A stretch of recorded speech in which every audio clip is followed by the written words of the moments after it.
Hello, hello! On se retrouve dans ce nouvel épisode plutôt spontané, je dirais, autour de la blessure de la trahison. Donc je continue mon exploration dans cet espace-là en moi et donc j'ai envie de partager avec toi comment ça évolue et les autres choses que je peux comprendre autour de toute cette thématique-là. Et notamment là, le lien que je vois, donc je l'avais déjà dit la dernière fois, mais pour moi, cette blessure, elle est très reliée à la passion. Et il faut savoir que en tant que, je dirais particulièrement en tant que femme, à travers les lectures, les films romantiques, etc., on nous a construit beaucoup plus dans une image de relation passionnelle que d'amour, en fait. Et on est encore très très nombreux et nombreuses à ne pas savoir faire la différence. Moi, c'est depuis très récemment que je commence à comprendre la différence. Et donc aujourd'hui, c'est un peu ça qu'on va venir aborder, autant d'un côté chez les femmes et aussi chez les hommes, et le répondant qu'il peut y avoir, en tout cas de ce que je peux moi retrouver dans ma vie et dans la vie d'autres femmes et d'autres hommes. Donc c'est-à-dire que l'idée, c'est que à travers la façon dont la société, je dirais patriarcale, nous a en fait tout simplement éduqués, c'est-à-dire notre éducation de par nos parents, de par nos grands-parents, de ce qui nous paraît être le plus logique, le plus cohérent, c'est cette... il y a cette graine en nous qui a été poussée, notamment chez les femmes, enfin qui a été semée plutôt, et qui a poussé avec le temps chez les femmes, de cette idée que dans une relation amoureuse, et vraiment là j'invite vraiment à repenser à tout vraiment les films romantiques, les livres romantiques, etc. Mais vraiment de laisser cette idée que on sera en tant que femme, la femme qui fera la différence par rapport aux autres, parce qu'on sera la femme qui aura la capacité de permettre à l'homme de se sentir suffisamment en sécurité pour se confier, exprimer ce qu'il ressent, parler de ses émotions, etc. Oser cette vulnérabilité. Et ça, c'est un truc que j'ai compris grâce au livre du coup de Mona Chollet sur Réinventer l'amour, et qui avait beaucoup de sens aussi en moi, de ce rôle en fait qu'on construit dans la femme, dans l'étiquette de femme, et qui prend en fait beaucoup de place et que je n'avais jamais mesuré avant, qui pour moi en fait était juste normal et plein de sens, et je me rends compte que effectivement on n'attend pas nécessairement la même chose des hommes envers les femmes. Bien que ça puisse arriver, mais de façon, si on généralise, c'est quand même moins, je dirais. Et du coup, je trouve que nous, en tant que femmes, en tout cas moi, en tant que femme, ça me positionne dans cette attente-là envers l'homme, de justement qui s'exprime, qui parle de ses émotions, et il y a alors comme je disais, c'est pas dans toutes les relations, mais vraiment dans une relation où on se ressent cette passion-là. Je trouve qu'il se crée cette attente est comme un objectif en fait, comme un objectif que je me donne de me dire je serai, mais c'est vraiment inconscient, hein, mais je serai celle qui lui permettra de. Notamment que moi j'ai une grande facilité à parler des émotions, des ressentis, c'est quelque chose qui pour moi me passionne, et du coup j'ai cet élan qui pour moi dans ce que je ressens on part à la base d'un élan de cœur, de dire bah j'ai envie d'être là pour cette personne, j'ai envie de lui offrir un cocon chaleureux à cet homme pour qu'il puisse se déposer et vraiment oser parler de tout ce qui le tracasse, de ce qu'il ressent, de ce qui est pas facile, etc. Mais aussi du coup, en fait, derrière ça, je trouve que ça crée une pression. Déjà pour soi en tant que femme, je parlerai de celle des hommes aussi derrière, mais ça crée cette pression de je dois être celle qui y arrivera. Et le problème, c'est que face à des personnes à des hommes qui sont réticents vis-à-vis de ça, je parlerai de leur réticence après, ça peut être assez challengeant en fait pour nous en tant que femmes, et venir justement titiller, je dirais, cette blessure de trahison, et peut-être d'autres choses, je sais pas encore, mais en tout cas, moi ce que je ressens, c'est que ça vient vraiment titiller ce truc de, en fait, si la personne n'arrive pas à se confier, c'est qu'il y a un problème avec moi en fait. C'est que c'est moi le problème, c'est que je suis pas celle qu'il faut, ou je fais pas comme il faut, ou et je me torture le cerveau et je me triture le cerveau en me disant mais comment je peux faire, qu'est-ce que je peux faire et qu'est-ce que je peux mettre en place, quelle attitude est-ce qu'il faut que j'ai, euh, vraiment ce truc de ok comment je peux être la personne qu'il faut en fait, comment je peux réussir à atteindre cet objectif qui quelque part à un endroit me validera comme je suis assez bien en fait. Alors que ça n'a rien à voir, on va pas se mentir, ça n'a rien à voir. Mais non seulement ça pousse à avoir une attitude qui peut être manipulatrice et contrôlante, même si ça reste encore une fois de l'ordre de l'inconscient et que ça part pas du tout d'un mauvais sentiment, bien au contraire, mais ça pousse à mettre des stratégies de comportement en place pour permettre à l'homme de venir se confier. Donc là, on rentre dans clairement le vif de la blessure de trahison qui nous mène à mettre justement des stratégies en place pour obtenir ce que l'on souhaite. Donc ça peut être de l'amour, ça peut être cette expression-là aussi. Et je pense qu'il y a une difficulté à dissocier le fait que l'homme soit en capacité à exprimer leurs émotions envers nous en tant que femmes et l'amour qui nous porte. Je pense qu'on a, enfin en tout cas moi je sens que c'est un truc que je peux très très bien lier ensemble et, euh, et que du coup séparer ça, ça paraît incohérent. Alors que quand on prend du recul, en fait c'est deux choses complètement différentes et effectivement c'est très très cohérent de les dissocier. Mais dans l'inconscient et sur la réaction à vif, c'est quelque chose qui pour moi s'entremêle beaucoup. Et du coup, voilà, et si la personne, en fait, si l'homme en question n'arrive pas à atteindre, enfin voilà, non, on n'arrive pas tout simplement à s'exprimer, etc. Soit il en veut, soit il ne veut pas, soit il n'y arrive pas, peu importe la raison. Mais moi, je me suis demandé, du coup, ok, en fait, qu'est-ce que ça fait de moi? En tant que femme, qu'est-ce que ça fait de moi? Et là, je me suis dit, mais en fait, ça me renvoie à cette idée de peut-être je suis pas assez, peut-être je fais pas assez bien, peut-être je suis trop aussi, peut-être et en fait et il y a vraiment ce truc de chercher sa place et en fait comme si ce que la personne en face arrive à faire ou pas déterminer ma valeur, alors que normalement à aucun moment ça devrait être comme ça, mais là c'est un peu ce que j'ai pu explorer. Donc tout ça, c'est la pression du côté de la femme, on est d'accord, et c'est quand même déjà pas mal. Mais on va être honnête, c'est tout aussi, je pense, inconfortable pour les hommes. Alors, je ne suis pas un homme, donc je suis peut-être pas la mieux passée pour en parler, mais il y a ce que j'observe et il y a aussi ce que j'ai pu entendre de témoignages d'hommes lors de cercles mixtes qui m'ont beaucoup, beaucoup, beaucoup apporté de compréhension et m'ont fait vraiment du bien. Donc, je tiens aussi à vous partager. C'est du coup, c'est cette pression, en fait, que ça peut créer chez l'homme, d'avoir sur le dos une personne qui essaye en permanence d'avoir des réponses, d'attendre, d'être dans cette attente d'explication, qui bien souvent, ce qu'ils disaient justement ces personnes-là, ces hommes-là, que eux-mêmes, en fait, ne savent pas expliquer à eux-mêmes ce qui se passe, en fait, ce qu'ils ressentent. Ils n'arrivent pas à mettre des mots. Déjà pour eux, alors le faire pour quelqu'un d'autre, ça paraît hyper impossible. Vraiment. Et du coup, ça leur met une sorte de pression de ok, j'y arrive pas. Et j'imagine qu'il doit y avoir cet espace de ok, j'y arrive pas. Et à nouveau, ça fait quoi de moi si j'y arrive pas? Ça fait quoi de moi? Ça fait je suis pas assez, je suis trop, ou je. Voilà, donc pas assez. Je démontre pas assez ce que je ressens, ou je suis trop dans le mutisme, dans l'inexpression, dans le. Mais encore une fois, ça crée un jugement de valeur sur une chose que il arrive ou pas à faire.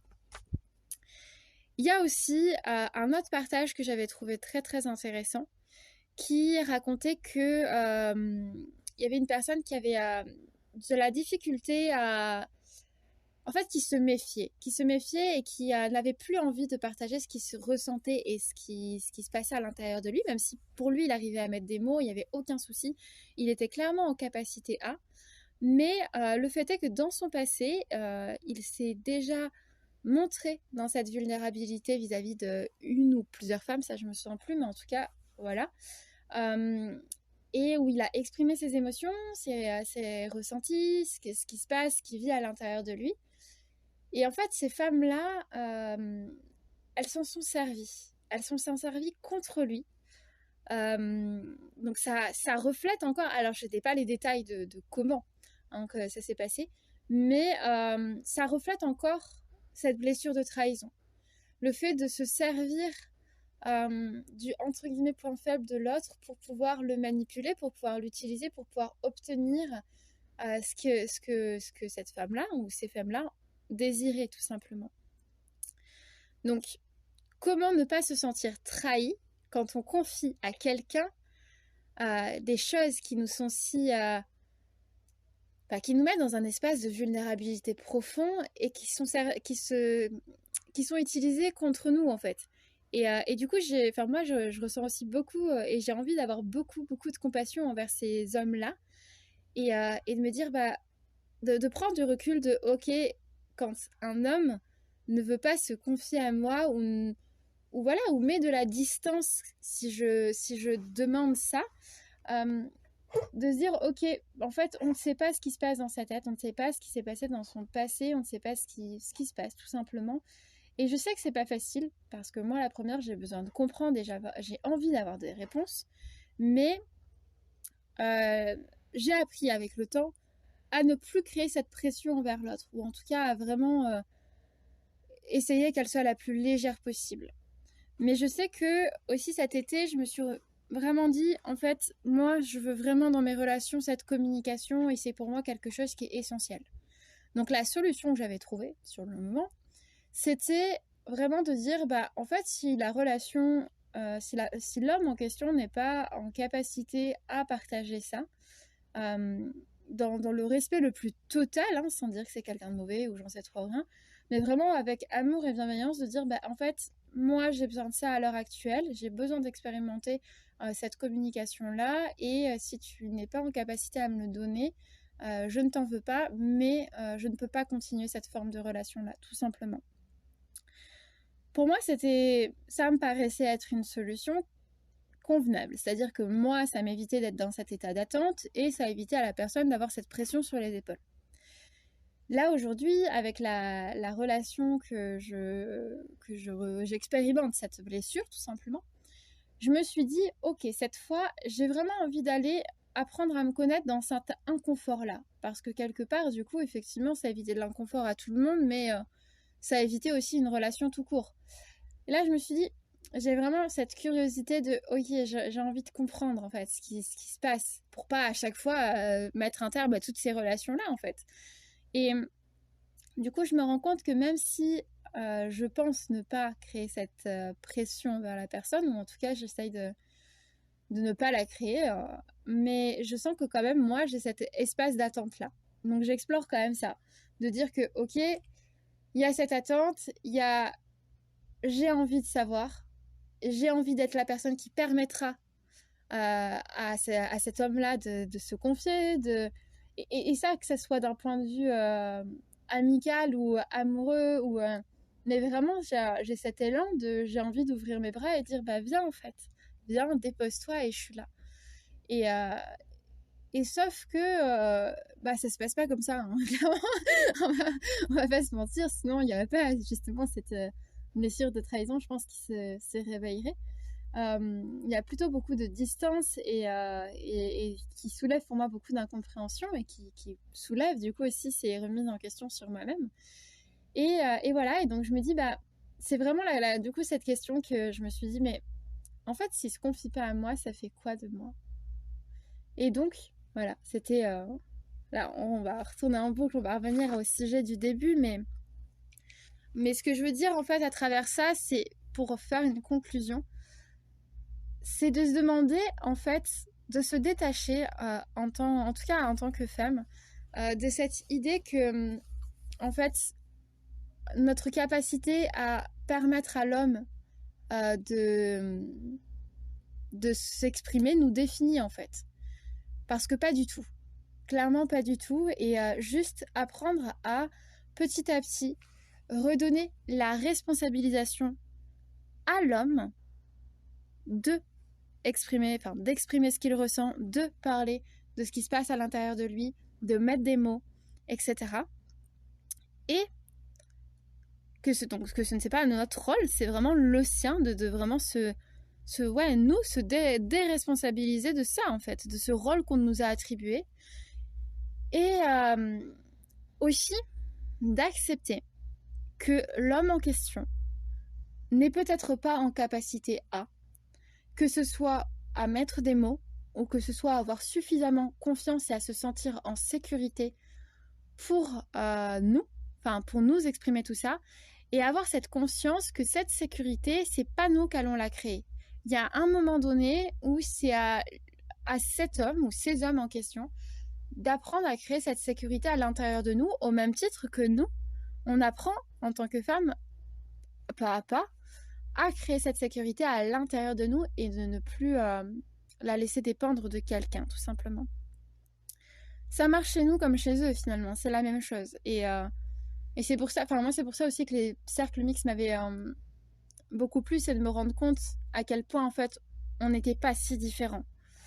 Et d'entendre, justement, ces témoignages d'hommes, moi, j'avais trouvé ça hyper réparateur. Enfin bon, bref, voilà.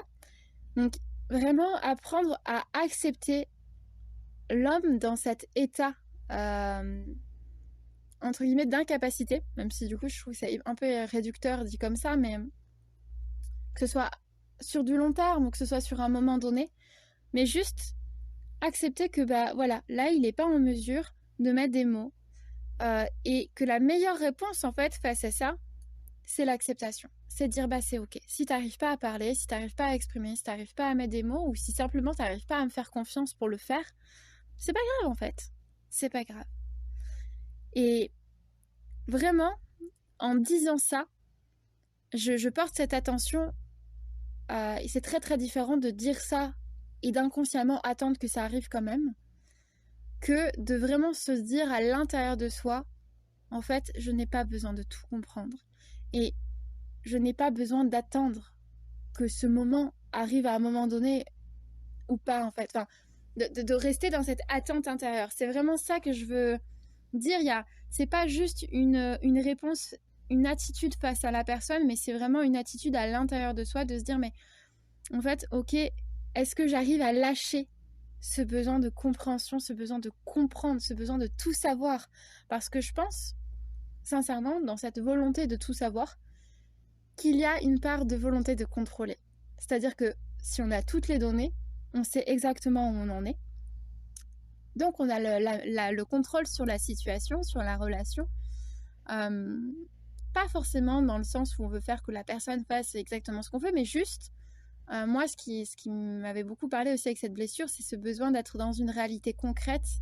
Et que pour moi, ce qui éveille un sentiment de trahison, c'est et qui est assez violent, en tout cas chez moi, c'est me rendre compte après coup que j'étais dans une réalité un peu erronée et dans une sorte d'illusion. C'est-à-dire que je pensais connaître véritablement ce qui était en train de se jouer et me rendre compte qu'après coup, il y a plein de données que j'avais pas du tout en compte et que du coup, la réalité de l'autre était complètement différente de la mienne et qui du coup, me permettait pas, moi, de mesurer l'attachement que j'avais peut-être, par exemple, envers la personne et de me dire de la faire en fait de l'ajuster vis-à-vis de ça.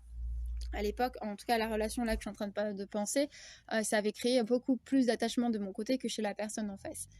Et mais du coup voilà, et donc vraiment aller voir cette attitude intérieure et questionner peut-être pourquoi est-ce que j'ai besoin de tout savoir, et pourquoi est-ce que j'ai besoin de tout contrôler. Bien sûr, ça résonne de peur et d'insécurité, mais c'est quoi ces peurs et ces insécurités-là? Je pense que ça peut être intéressant à creuser. Ce serait peut-être pour un prochain épisode. Donc voilà pour celui-ci. N'hésite pas à mettre des commentaires, à réagir, à me dire un petit peu si ça te parle, si ça résonne en toi, si ça fait des échos, si même me parler de situations peut-être que tu vis avec lesquelles ça résonne. Ça serait avec un grand plaisir d'échanger autour de ça. Je suis autant humaine que toi et je suis autant en chemin que toi, donc je pense que de conversations comme ça peuvent émerger aussi beaucoup de réponses. Donc surtout, n'hésite pas. Et je t'envoie tout mon soutien si tu traverses du coup ces choses-là au moment où tu écoutes cet épisode dans ta vie. Voilà, beaucoup de soutien. Gros bisous.